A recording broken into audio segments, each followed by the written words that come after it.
Thank you. We are going now to Jānis Kārkliņš, Director of NATO Strategic Communication Center of Excellence.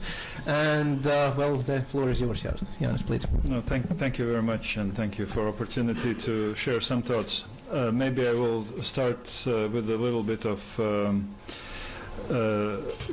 kind of theoretical approach to cyberspace, and because it's very important to understand that when we're talking about cyberspace, we're talking about something very different.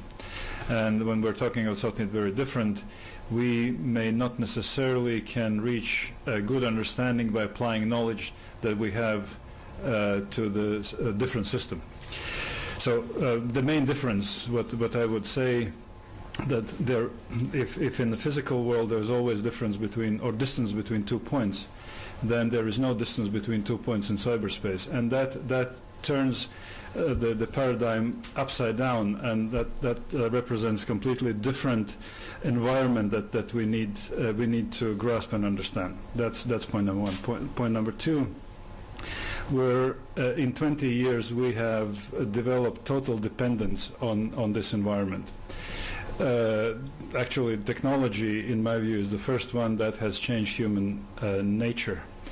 And by disrupting the cyberspace in a considerable way, we're disrupting our ability to functioning. Just imagine one day without internet. I mean, we don't know anymore what to do. And this is also a considerable threat to security.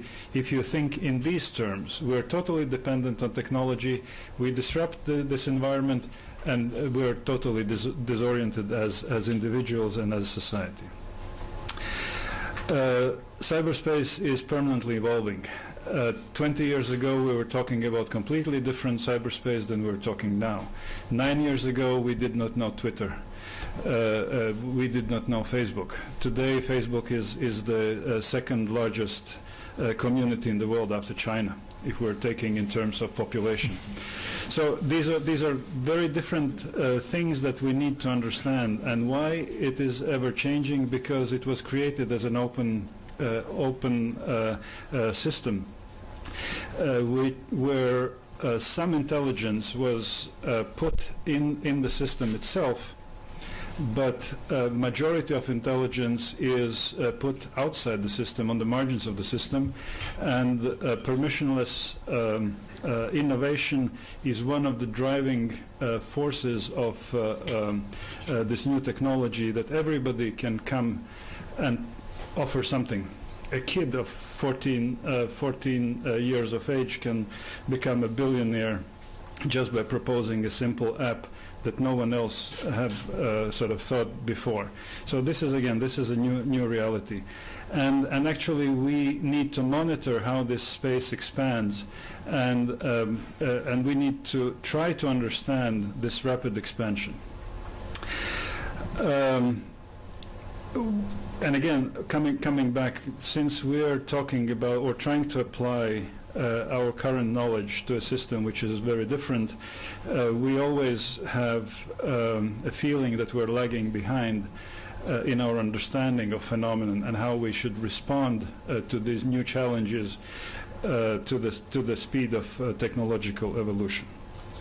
Of course, we're talking about 99% of very positive use of new technologies and very positive effect of cyberspace, but cyberspace is just a reflection of real world with the positive and negative effects. And when we're talking about or we're thinking about abuse, we also need to distinguish and understand what type of abuse of technology we're talking. So, for instance, we can try to classify according to intent. Intent might be just a game. A kid tries to have fun and do something, which is not necessarily something good. It may be intellectual challenge. A hacker is trying to get in the bank just to show that the bank system may be vulnerable, and challenge intellectually the team of IT security guys in any organization. Of course, there may be criminal intent in doing something. There might be intelligence gathering or espionage, as we heard previous speaker mentioned. There might be industrial espionage, and there all might be also attack aiming at different things. Actors. We see individuals, we see non-state actors, we see state actors doing or abusing technology in different ways. And also we may classify this abuse on the aim. Aim may be just have fun. Aim may be display vulnerabilities of the systems. Aim may be to have a ransom or to get some income. Aim may be disruption of services or disruption of services, but equally aim may be destruction of infrastructure, both in a logistical or logical terms, destruction of infrastructure, which would be destruction of services or unavailability of services, permanent unavailability of services. That may be also physical disruption of infrastructure. Because when we're talking about cyberspace, we're talking about different layers. Physical layer, we're talking about logical or logistical layer, we're talking about content layer. Coming to content layer, which propaganda fits well in, I think that this is the most complex of all layers we need to address. And that's why we're really struggling with these new phenomena. And what are the new phenomena? Propaganda is not new. We know propaganda for centuries already. It's nothing really new. What is new is the scale and is the speed. The scale in terms of now with the one click of the mouse you can potentially reach 3 billion plus and growing population of internet. We have come from a lack or very limited number of sources of information to abundance of sources of information. We're going from limited access to information to basically deluge of information. And when we're looking at how to control individuals, one way is to limit access to information and feed only with that information that individuals may want to know or need to know.